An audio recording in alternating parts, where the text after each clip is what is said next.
జగన్ గెలుపు ధీమా ఇదేనా? ఏపీలో విజయం ఎవరిని వరిస్తుంది అనేది సర్వత్రా ఉత్కంఠ రేపుతోంది. పోలింగ్ శాతం భారీగా పెరగడంతో అంచనాలు అందడం లేదు. ఎవరికి వారే పోలింగ్ శాతం పెరగడం తమకు అనుకూలమని చెప్పుకుంటున్నారు.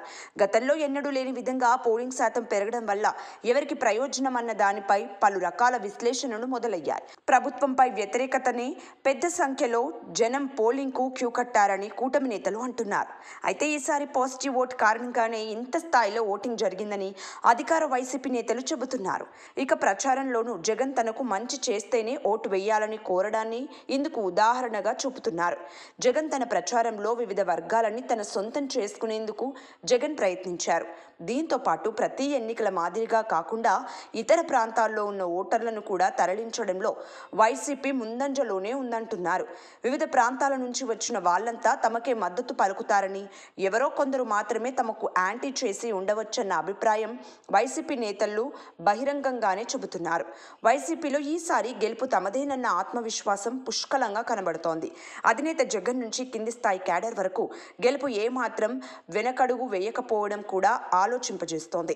మరోవైపు కూటమి పార్టీలు కూడా అంతే నిబ్బరంగా ఉన్నాయి. ప్రభుత్వంపై తీవ్ర వ్యతిరేకత కనబడిందంటున్నారు. ఎట్టి పరిస్థితుల్లో ప్రభుత్వం మారితేనే తమ భవిష్యత్తు బాగుపడుతుందన్న అంచనాకు వచ్చిన ప్రజలు పోలింగ్ కేంద్రాలకు క్యూ కట్టారని చెబుతున్నారు. దీంతో పాటు టీడీపీ ప్రకటించిన సూపర్ 6 కూడా సూపర్ హిట్ అయిందంటున్నారు. తాము ఇస్తామని చెప్పిన హామీ పనిచేయడం వల్లనే మహిళలు పెద్ద ఎత్తున తరలివచ్చారంటున్నారు. కర్ణాటక, తెలంగాణలో కూడా ఇదే తరహా ఫలితాలు వచ్చి అక్కడ ప్రభుత్వాలు మారడానికి గ్యారంటీలు కారణమని కూటమి నేతలు చెబుతున్నారు. అయితే ఐపాక్ సంస్థ ముఖ్యమంత్రి జగన్కు ఇచ్చిన నివేదికలో 150కి పైగా స్థానాలు వస్తుందని చెప్పినట్లు పెద్ద ఎత్తున ప్రచారం జరుగుతోంది. అందులో 5-6 జిల్లాల్లో వైసీపీ క్లీన్ స్వీప్ చేస్తుందని కూడా ఐపాక్ నివేదిక ఇచ్చినట్లు పార్టీ వర్గాల నుంచి అందుతున్న సమాచారం.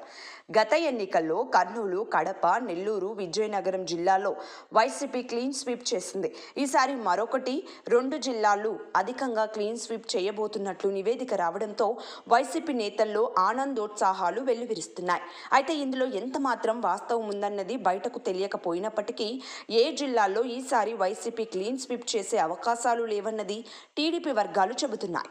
ప్రభుత్వంపై వ్యతిరేకత ఉన్నప్పుడు క్లీన్ స్వీప్ ఎలా సాధ్యమవుతుందని వారు ప్రశ్నిస్తున్నారు. మొత్తం మీద క్లీన్ స్వీప్ జిల్లాలపై కూడా బెట్టింగ్లు జోరుగా సాగుతున్నట్టు తెలుస్తోంది. ఇక ఐపాక్ ఇచ్చిన నివేదిక కూడా జగన్ లో ధీమా పెంచినట్టు చెబుతున్నారు. సబ్స్క్రైబ్ చేయండి. Please do subscribe to. Please like, share and subscribe to top Telugu TV. Top Telugu TV.